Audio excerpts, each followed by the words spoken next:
Good afternoon to you. Many of our candidates have asked me to brief them about the recent amendment made in Rule 8 of CCS Pension Rules 2021.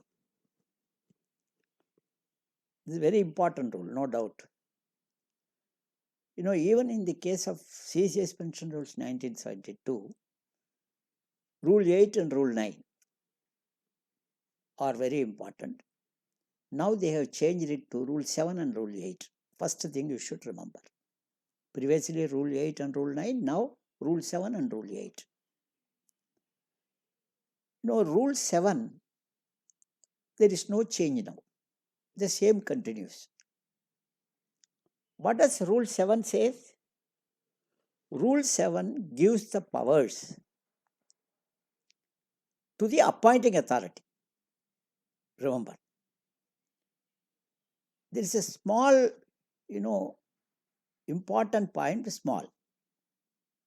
The appointing authority differs from government. For example, for a class 4 or group D official, the appointing authority may be under secretary. On the other hand, group B officers, it is the President of India. Group A, President of India. President of India means, remember, minister in charge, not actual incumbent of the president office. Minister in charge. Minister is the presidential nominee for all purposes under article, as I told you very often, article 53, 74, 75, etc. Rule 7 gives the appointing authorities the powers. What are the powers? The appointing authority can withdraw pension, only pension, withhold pension, either full pension or part pension, either permanently or for a specified period. No powers of recovery, understand. No powers to test the gratuity, understand. When? How? This is the point. When the appointed authority enjoys the powers to withdraw or withhold, either full or part, either permanently or for a specified period, subject to the condition that the pension so payable should not be less than the minimum pension. So, to whom these powers have been given? To appointing authority. And what is the procedure for doing so? For what? On what ground? Remember, number 2 grounds are there. Where in the event of conviction of the government servant, pensioner, let us say pensioner, conviction on the part of the pensioner, or when he is found guilty of grave misconduct. Remember, 2. One is conviction and the other is grave misconduct. Conviction does not require any elaboration. Remember, not necessarily sentencing. Don't confuse with the conviction and the sentencing. Conviction is different. Sentencing is different. Once he is, for instance, I tell you an example. Suppose a person has been charged with the offense of, let us say, theft. The court says he is guilty of theft. That is conviction. Then the maximum 3 years or up to 6 months, 7 months, 1 year, whatever. It is the discretion of the court.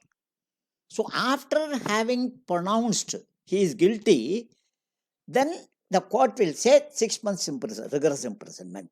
So that is sentencing. So sentencing is not necessary here. If once the person is convicted, the appointing authority gets the power to withhold pension or withdraw pension, either permanently or for a specified period, subject to the condition that the balance pension so payable should not be less than 9,000 rupees, minimum pension. So, number 1.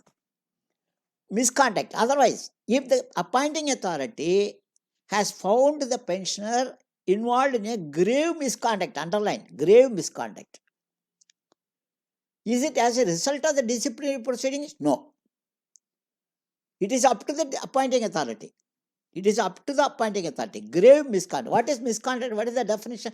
They have recently added violation of OSA, Official Secrets Act, in respect of revealing certain information exclusively will affect the strategic relations between India and foreign countries or in the paramilitary forces, the intelligence bureau, etc.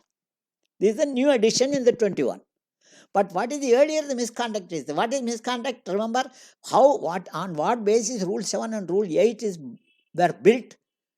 Continued good conduct is an implied condition for the grant of pension and also for the continuance of pension. Remember, continued good conduct is an implied condition for the grant of pension, not only for the grant of pension, but also for the continuance of pension. So naturally, conduct rules provisions equally applicable to the so-called misconduct, the grave misconduct given in Rule 7. So the appointing authority, as and when he finds that the pensioner is involved in a gross misconduct, grave misconduct, then he is competent to withhold pension or withdraw pension, and also he can either permanently or for a specified period or full pension or part pension. The point you should note, they cannot touch gratuity. They cannot order recovery. These 2 points you should remember. Then what is the procedure? Very simple procedure, show cause notice. Show cause notice, 15 days time. Now after 15 days, you can give extension for another 15 days. Extendable to another 15 days. Take the explanation and the appointing authority will do it after consulting UPSC wherever necessary. If the appointing authority is, less than minister, other than the minister, he need not consult the UPSC. If the appointing authority happen to be the minister, he should consult the UPSC. So remember, this is the powers of the appointing authority. This is very simple. It is you have to give a show cause notice. Now, remember that this is based on the jurisprudence principle. No person can be condemned without hearing. So you have to give him the opportunity. So show cause notice is given and take, and then issue the order for withholding pension, withdrawing pension, either full pension or part pension, either permanently or for a specified period. Remember, this is Rule 7 of Pension Rules 2021. Now we are coming to Rule 8. Rule 8 has been amended recently. First we will see what was the previous position. See, earlier, who reserved the right? President of India reserved the right. Kindly see the nuances of this. Very minute to change. Who reserves the right to withdraw pension or gratuity or both permanently or temporarily for a specified period or any period, full pension or full gratuity or part gratuity or part pension. See, all the 4 are there. Full pension, part pension, full gratuity, part gratuity, recovery, either permanently or for a specified period. So all are there, including gratuity. Who reserves the right? President of India. But what is the safety valve? Only after following the procedure given in Rule 14 and Rule 15. That is major penalty proceedings.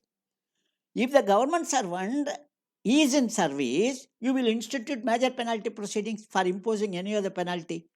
But here that will not hold good. So if the government servant is in service and he has been instituted the disciplinary proceeding, even after retirement, the disciplinary proceedings will continue. And the inquiry authority appointed under Rule 14 of CCCC rules, he will submit the report to whom? President of India. President of India. And President of India will act as per Rule 15. He will impose. You cannot say penalties, Rule 11, what are the penalties in Rule 11? No.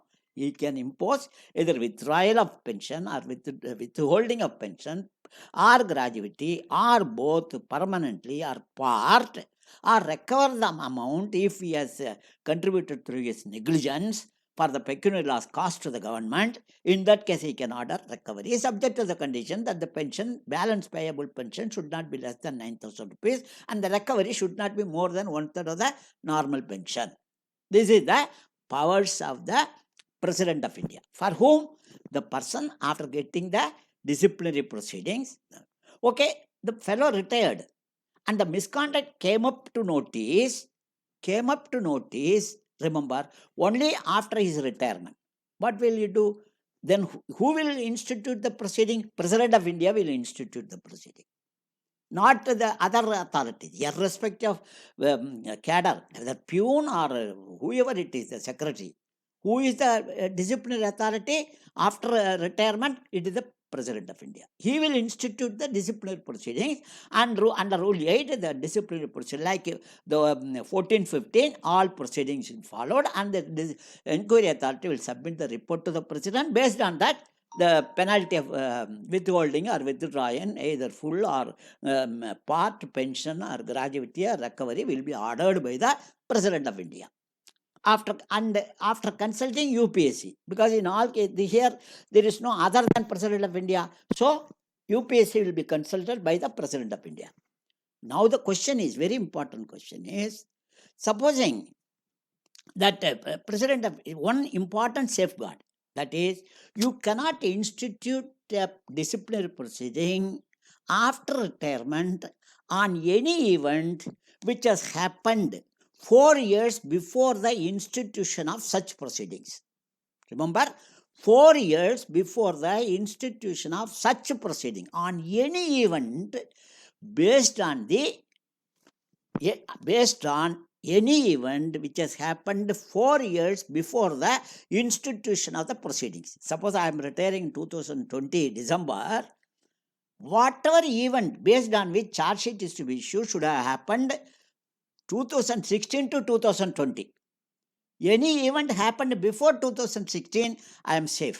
No, they cannot issue a criminal proceeding can be instituted, but not the disciplinary proceeding. Crime is a crime against the society anytime, whether after retirement, unless the death snatches the thing, it is permissible.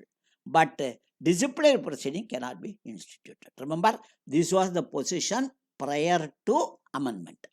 Now what they have happened, what has been amended is, remember, now the powers of the President has been divided. Instead of President reserves the right, now these powers have been given to the Secretary. For whom the President of India is not the appointing authority.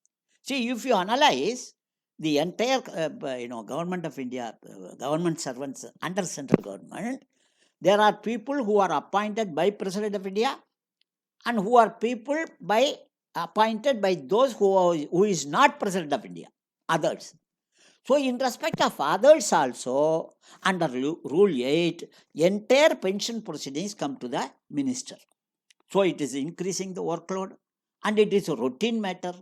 So what they have done is, if the government servant, the pensioner is not appointed by President, if the pensioner for whom President is not the appointing authority, segregate.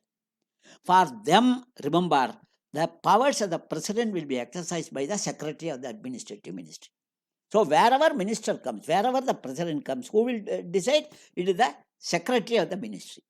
So suppose the disciplinary proceeding has been in force at the time of retirement, then the inquiry authority will submit the report to the Secretary, and Secretary will impose the penalty of reduction in pension or withdrawal pension, withholding pension, etc., etc. This is for those for whom the President is not the appointing authority. For instance, I give an example. A Group D official. That person, who is the appointing authority? Under Secretary. Rule 7 he can do. Absolutely no bar. But Rule 8, till the amendment, who is competent? President is competent. Irrespective of his status, even though the appointing authority is under Secretary, Rule 8 can be invoked only by President. You read the rule. President reserves the right. Now what has happened? Minister is relieved of the workload in respect of those for whom he is not the appointing authority, for whom the file will go to secretary only. Suppose the disciplinary proceeding has been initiated, this will be submitted to secretary.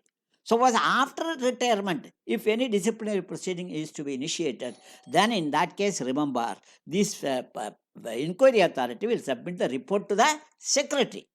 Secretary, he will not consult the UPSC. He is not a constitutional body. So he will not consult the UPSC. He will issue the orders. Then when the consultation of UPSC will be done, consultation UPSC will be done at the stage of appeal. To whom the appeal lies? Appeal lies to the president. President means minister in charge. So we presume that the class 4 will make an appeal. Otherwise, UPSC will not come into this. This is the one of the powers. The powers have been divided. It's a very, very important point which you should not forget. This is Rule 8 and Rule 7 comparison. Thank you.